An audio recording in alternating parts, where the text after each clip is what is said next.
I do it to you. Try Before We Die, the whiskey review show where we don't know what we're drinking, but we'll tell you what we're thinking. Hey, buddy.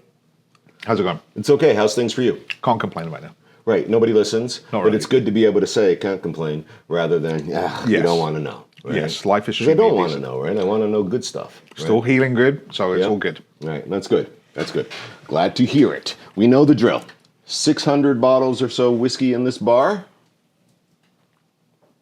Does that bother you? I remember when it was down in like the 200s.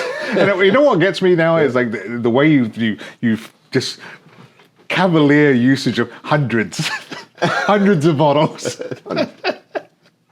But I will tell you, and this is all true. This would be an absolutely fantastic bar if I could come to. If this was truly like a real bar, like a public establishment. I mean, just to feel what you've done with the place over the, what's it been, like a decade plus now? Well, I start 15 years. 15 years. Yeah.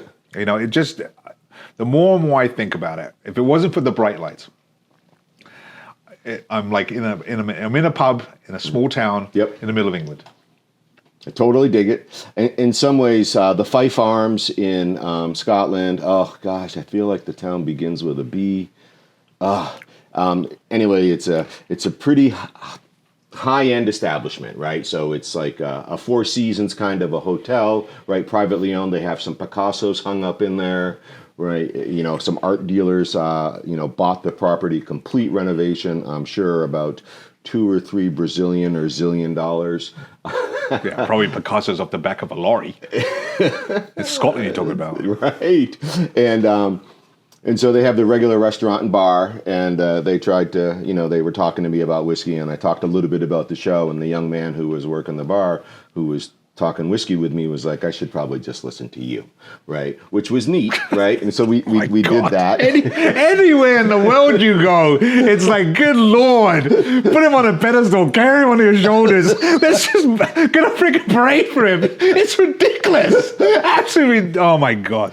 So they in this establishment, which is pretty extensive and has different layers of exclusivity, on the interior, no windows, right? There's a whiskey bar, right? And I forget the name, but it's got probably this many bottles of whiskey, 600 bottles, right? And I'm making up that number, but it was just floor to ceiling, like every one of these shelves, the entire wall, but a much smaller space than this. Probably has about 10 or 12 seats, chairs, right? And a very high-end bar. In fact, I just recently saw something where about 6 or 8 people spent an evening there, and the bill was about $178,000, right? One of the very cool things about that is they have 2 bottles of the Blair Athol, right? So it'll be very interesting if we actually pull a Blair Athol here. We don't have one of these. The oldest whiskey known. Now, not in terms of age and barrels or any of that, but found behind a secret door in Blair Athol Castle about 4 years ago. They found about 24 bottles of malt whiskey. Wow. Right. And that they dug through the castle records, and they suddenly like, oh, wait a minute, we had record of this all those decades ago, and nobody paid attention. The whiskey world wasn't what it is today. And so they found all these bottles of whiskey, and I think they auctioned 12 of them off. And a very malt-forward whiskey, much in the style of a Highland. What they did do, which is understandable, is they did rebottle them and recork them for moving forward. And this particular place within the Fife Arms in Braemar, I think that might be the town, right? Gotta test your brain now and then. Don't just always rely on the Google. Has 2 bottles of it behind the cage, and so got to see some in person, but wasn't paying for a drink. Speaking of a drink, hit the button. We're hitting the button. Blair Athol. Because we drink scotch, and we give you an honest opinion. Yep, unscripted. And I just like drinking your scotch. Yep, so Blair Athol. That's the distillery I'm calling. What are you calling? I don't really care anymore. Now it's to the point where whatever it is, it's going to be what it is. Yeah. Is it? Were you like this as a school child? Were like no fun on the playground? No, actually, it was a lot of fun. Yeah, but there was so many good choices. Right. I'm not going to just single one out. 382. I feel like we recently, we're always moving bottles, So we'll see everybody in the snooker room for bottle 382.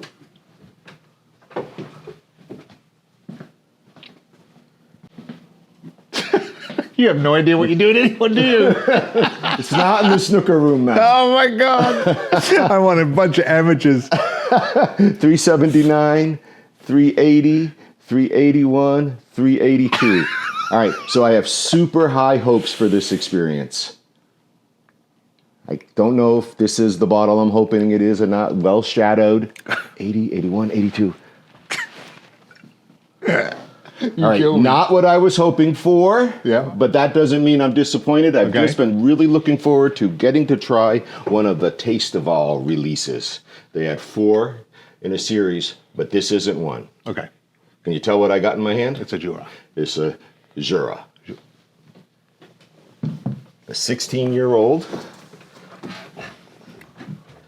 Coming in at 43% ABV. Sumptuous yet gently spiced.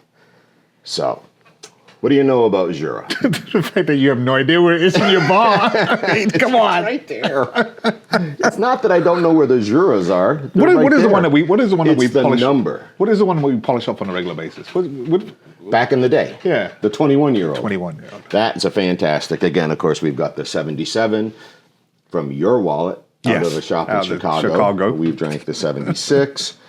We've had the Sound, we've had the Paps, we've had the late 80s, early 90s. We've had many Juras. Yes. And recently we've gotten a number on the show. But it was always a bar favorite. Well, that higher ABV one. Yes. All right, I think we're going to have cork success here. Oh, I thought he was going to say failure. And talk about a clean looking cork. Yeah. And short, stubby. Right, but like this has been, what this shows to me, this bottle has been stored correctly its entire life. We have no dark, and it's fine that whiskies get knocked over, but you don't want to have them be on the side for a long time. Slow back down. So, what are you talking about dark?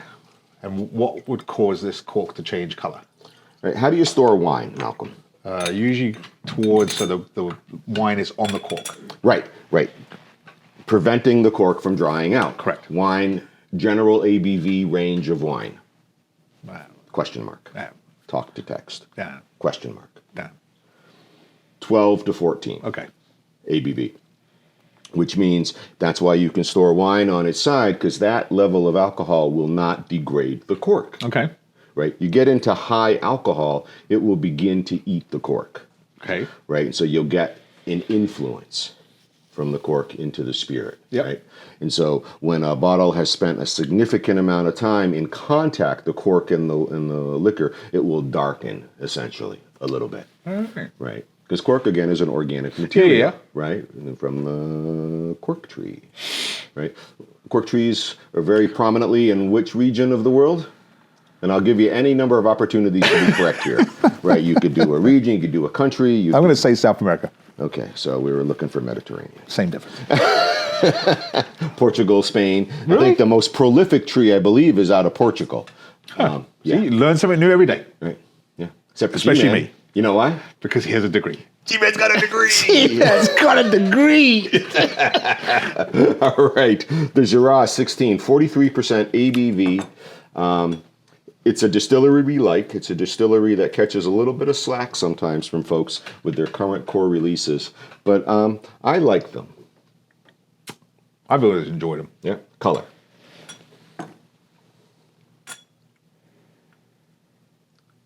Reminds me a little bit of a clean penny. Have you been revamping the way you're going to explain scotches to these people? Because I've noticed this season there's like more language coming out. We're not just going to go red or brown. Now I'm seeing, this is good. I like it. I like it. A clean penny. Was it Darwin? Adapt, evolve, or die? So I'm gonna Copper. I like Clean copper. I liked what you're seeing. Yeah. But I think when I think of a clean penny, I think of more of a peachy color. Okay. Whereas I think this is more of an amber. See, for me, this is like a bright copper. Okay. I'll give you that. Right. And if it was an amber, we'd be in the light range. Right. This isn't Yes. a medium. This is Correct. between light and medium, but I like bright copper. I'm gonna have to go. I've seen online that there's like this little like disc that has a whole bunch of like ways. I'm like, I need to get that. Just so I can come here and just like throw up more wordage, descriptors. Look at this. Yeah, That'd be good. I look forward to that. I did. That's good. All right. But I do like that. All right. Let's. So we got a bright copper color, 16-year-old. Could there be color added? The reality is yes. It's not noted on the label. So little is noted. We'll see if we can find anything out. It's a feature in many whiskeys, whether we like it or not. Okay. All right. All right. Legs are growing. All right. Well, let's nose this bad boy. And you said this was 40? 43.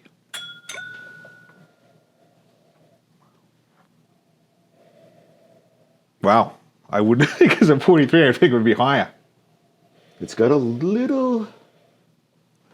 I see why you'd say that. It's, I feel like we could be in a blend, say a 75, 80% bourbon cask, maybe some sherry casks as well here. It's got that... What is the way I'm going to put this without It's got some sea air. There's something about this that's just reminds me of other drinks we've had. Mm-hmm. There's nothing here that tells me that I'm like going to experience something different. There's nothing here that tells me this is exact. But I've got that feel. There's that floral. Yeah. But next to the ocean floral. And there's something there. There's something maritime. Mm-hmm. Sea spray, something. I'm there with you.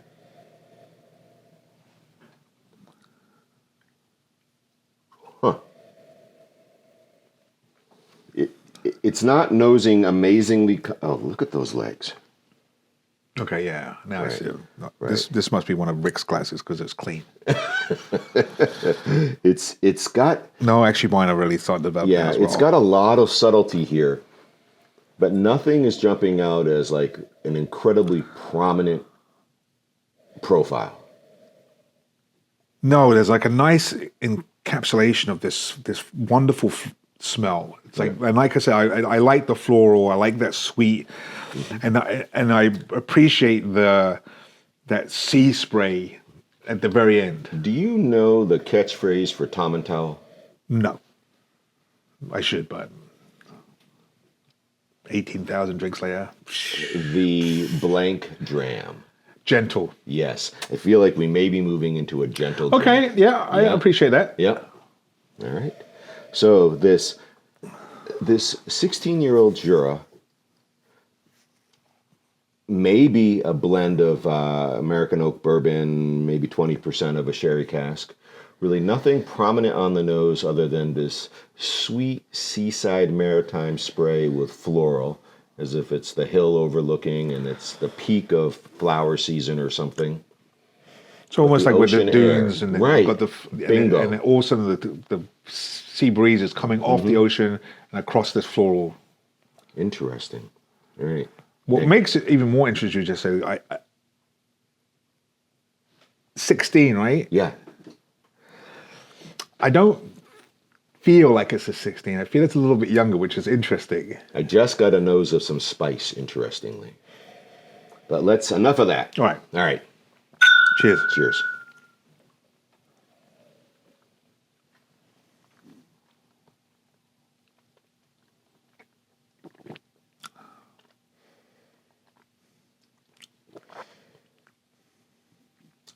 Apple. Spicy. Yeah. It breaks down well. The spice is all in the mouth, not in the throat of the chest. No. Agree? Agreed. Yeah. And I picked up like a green apple, but very, very spicy, but not hot.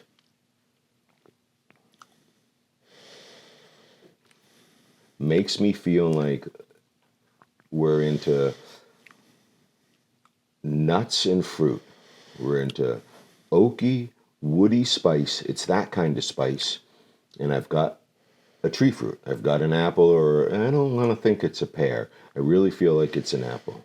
We're in fruit and nuts. Okay, so this is not the gentle dram. Too spicy for that. Too spicy. Yeah. Too woody, too oaky. What I will say about this, there are some drinks we have that are just phenomenally smooth. Mm-hmm. This is not that. This is almost the opposite of that. In a good way. This has some progression of flavor.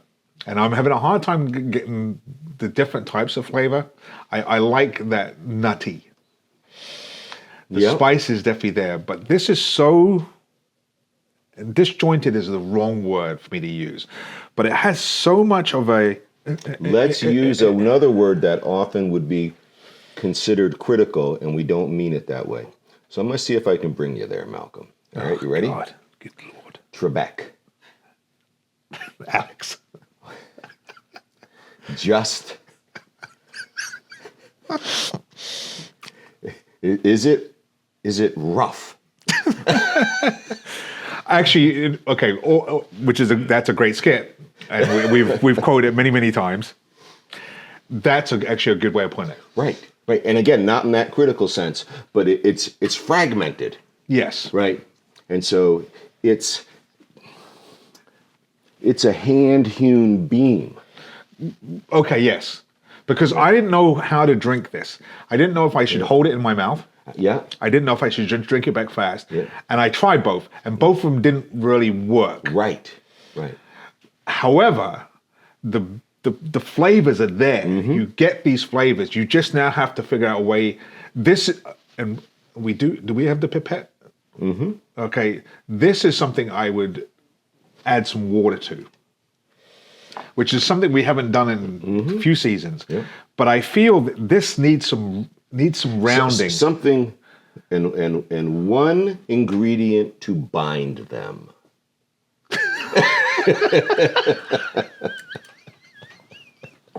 Right? That's what you're talking about. This thing doesn't work. Do you know how to use a dropper? Yeah, no, because we haven't done it in like so long. Well, don't fill it and then empty it. This thing isn't working. I do it twice every time, and it comes out empty. Again, I haven't used one in a long time. But you're right. I'm going to join you in that. But you're right. It needs some help. It needs something to just really just be like, okay, this is what we're going to do with this. But the flavors are there. Yeah. It's just like you have a hard time being like, am I doing transitions. it? Am I drinking this? Am I sipping this? Am I goggling this? Don't do that. No.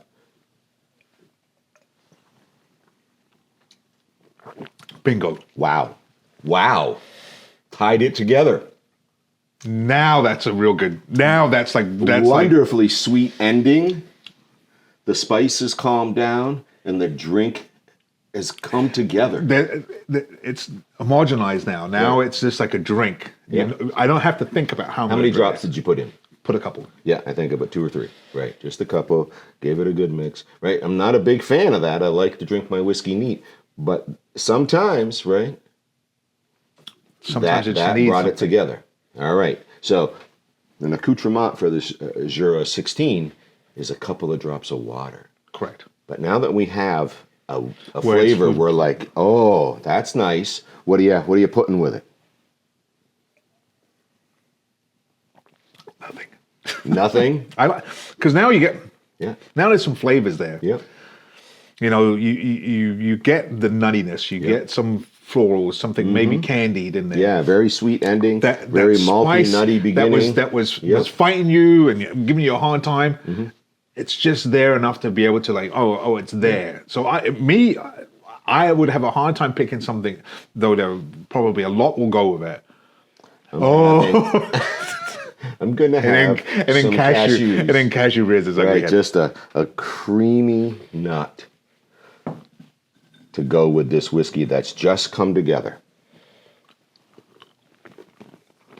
And cashew, not a powerful flavor.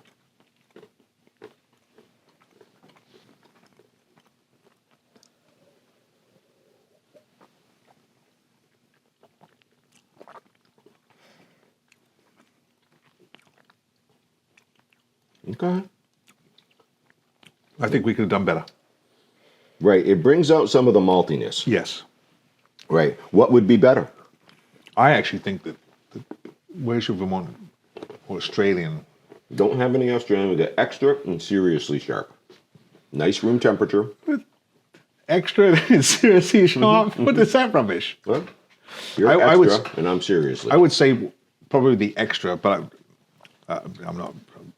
Yeah. I'll help you. Oh, yes, you shall. But that splash of water, which I'm going to do again. Right, but here's the thing, right? Oh, that actually- cashew is creamy. The cheese is also going to bring us to a cream as well. So I wonder if you're going to have the same, like, oh, I'm not sure.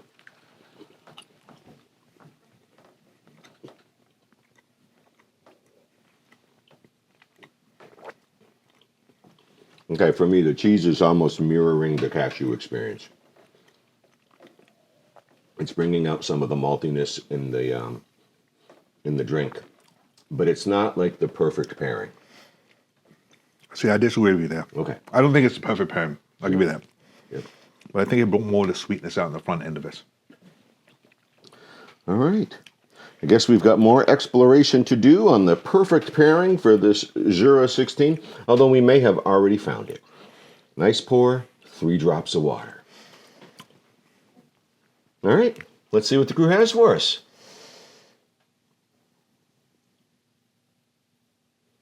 You're up, bud.